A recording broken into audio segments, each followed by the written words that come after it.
All right. We have not figured out a better way to refer to the downtown revitalization zone. We've got to figure out a better way to frame this. I would think with all the smart people out there that we can have just kind of something a little more quippy, but we're trying to figure out exactly what's going to happen, how we're going to pay for it. So filling in for Debbie Dujanovic today is Morgan Lyon-Cotti from the Hinckley Institute of Politics. First of all, thank you so much. Always happy to be here.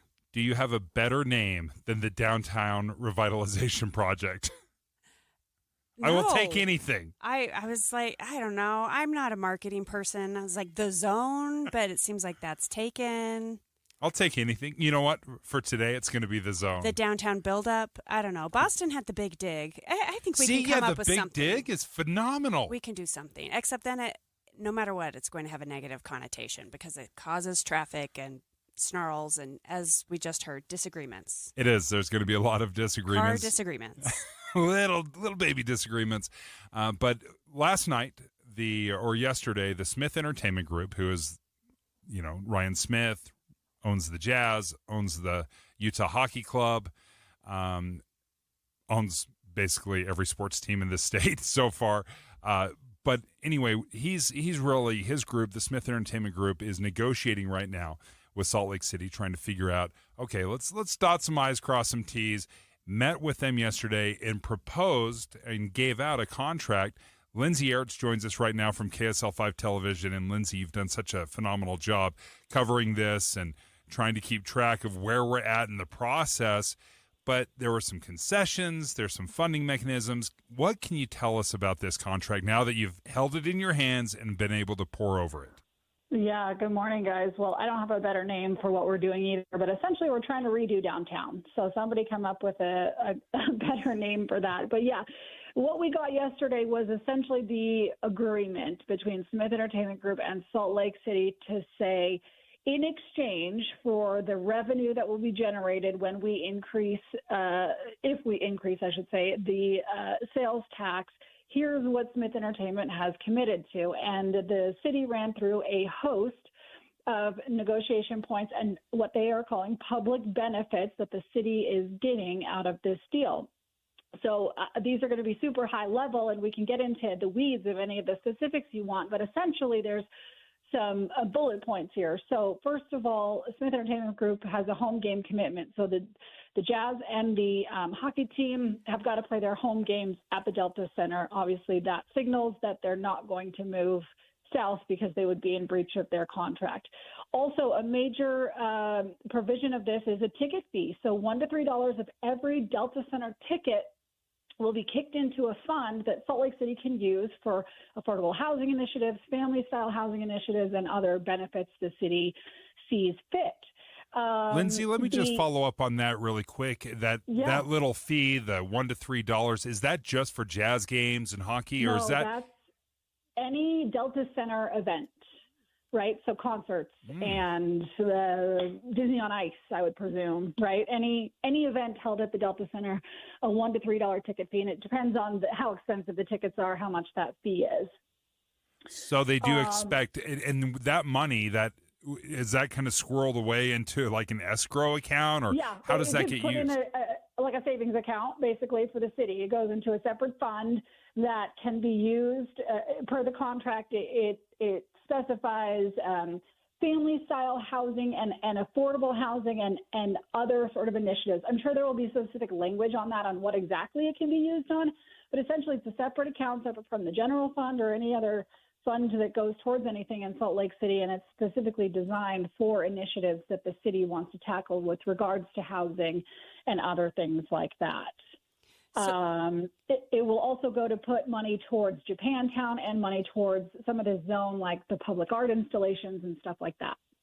So, Lindsay, there's so much discussion with the downtown, and we see this from state to state with other cities as well when we talk about putting these public funds into what are really big money issues.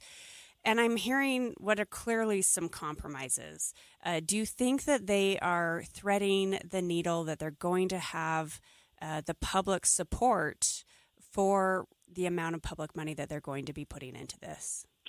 Yeah, I think what you're seeing here from the city is paper what they prioritize, right? So housing, right? Some of these ticket fees are going back to housing. There's also public benefits in terms of workforce development, apprenticeships, internships, youth programs, speaking engagements, college internships, focusing on low-income folks and free and reduced tickets. There will be these gathering spaces that SEG has committed to, right? So you're really seeing the Japantown commitment, right? So you're seeing in this contract, I think, what Salt Lake City's concerns were as they entered into this negotiation and what they deemed as important public benefits to be on paper and written down for SEG to commit to. So it wasn't just like a gentleman's handshake that was like, yeah, sure, we'll make sure that we give some free and reduced tickets. No, it's actually in the contract that they have to do that. So again, I think you're sort of seeing on paper, here's what you get for the tax money investment. Now, we can have arguments all day long on whether that is equal to the monetary value, right? But essentially what you're seeing here is the public benefits that Salt Lake City has negotiated for and wanted to see in exchange for the tax money. It does look like it has some specific numbers attached to projects. So of that $900 million that could be used by the Smith Entertainment Group, they divided it up. How much money would be spent on, say, renovations at the Delta Center? Yeah, so that did get broken down a little bit, and it's still an estimate, but there are some stipulations where, as we get further down the road, there has to be some accounting of actually how much this is going to cost, right? So right now it's broken down into $525 million of the revenue that's generated from the tax would go to the Delta Center.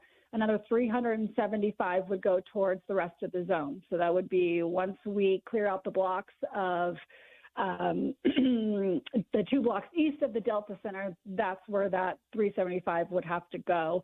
I will also note that this contract is sort of conditional on the contract that Smith Entertainment Group has to enter into with the county as well, because they're basically going to lease the land and the Salt Palace from the county, and that's contingent on this deal going forward as well. So once they do that, that's when this whole thing can be triggered. And part of this contract with the city says you've got to have that contract by July of next year. Was Abravanel Hall mentioned?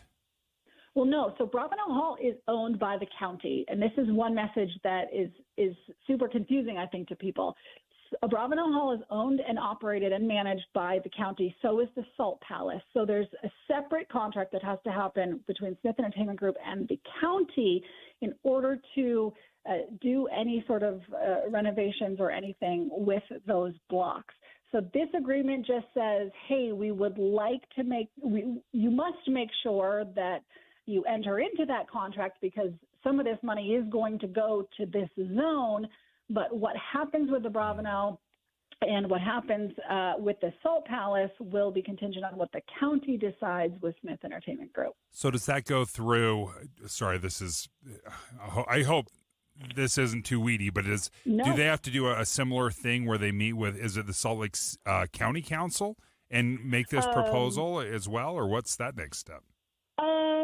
That's a good question. I don't know whether the county would have to approve any funds that go towards the Abravanel Hall, certainly. Mm-hmm. But yeah, it'll be probably a negotiation with Mayor Jenny Wilson and then a proposal for the county council to consider. But essentially it's a lease agreement where the Smith Entertainment Group would have to lease the land and the property owned by the county.